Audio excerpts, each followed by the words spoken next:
With home run records seemingly falling every day, Pete Alonso's breaking the Mets' single-season franchise mark on Tuesday night seemed more inevitable than incredible.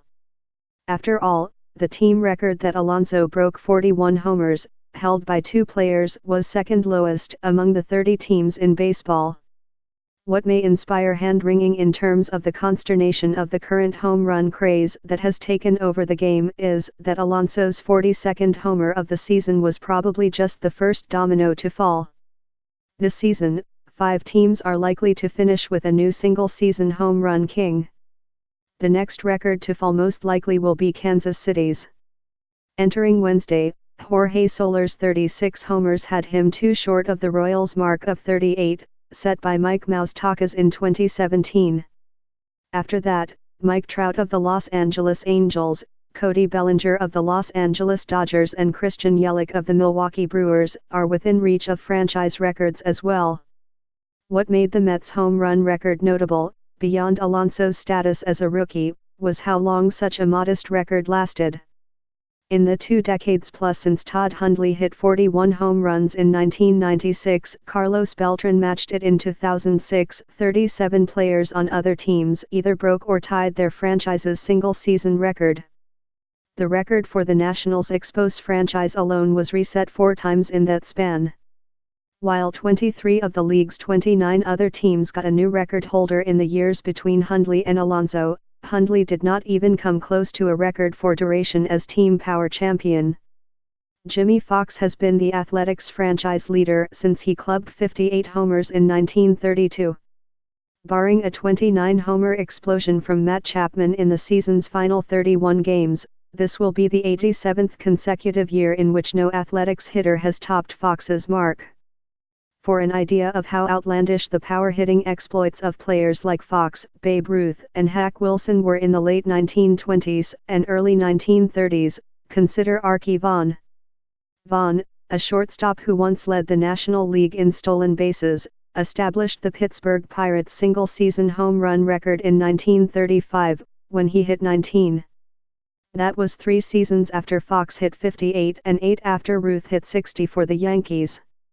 The Pirates, who played at cavernous Forbes Field, did not have a 20-homer hitter until Johnny Rizzo hit 23 in 1938. Rogers Hornsby does not lack for hitting feats, but one of his more unusual claims to fame was partially a result of the frantic pace at which he switched teams in the 1920s. In 1921, Hornsby slugged 21 homers, breaking the St. Louis Cardinals' previous mark of 16, which had stood since 1889. In 1922, he doubled his record with 42. But he was nowhere near done. Before the 1927 season, Hornsby was traded to the New York Giants. He promptly hit 26 home runs, breaking the previous franchise record of 23. In 1928, after a trade to the Boston Braves, he hit 21 homers, breaking the previous franchise record of 18. And in 1929, he was traded to the Chicago Cubs, where he and Wilson both hit 39 homers, breaking Wilson's previous franchise record of 31. By the end of the 1930 season, Hornsby had already lost his records for the Giants, the Braves and the Cubs, but he held the Cardinals' record until Johnny Mize hit 43 home runs in 1940.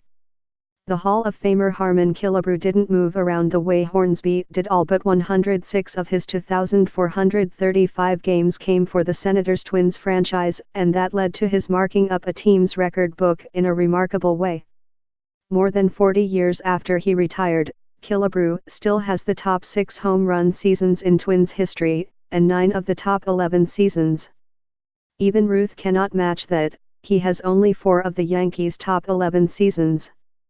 Max Kepler, with 35 home runs so far in 2019, has a shot of cracking the Twins' top 10, a feat accomplished only once. Brian Dozier's 42 homers in 2016 since Killebrew's retirement in 1975.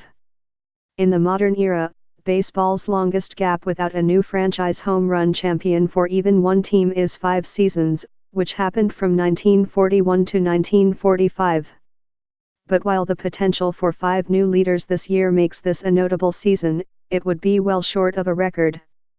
In 1921, the second year of baseball's so-called live ball era, Ruth hit 59 home runs.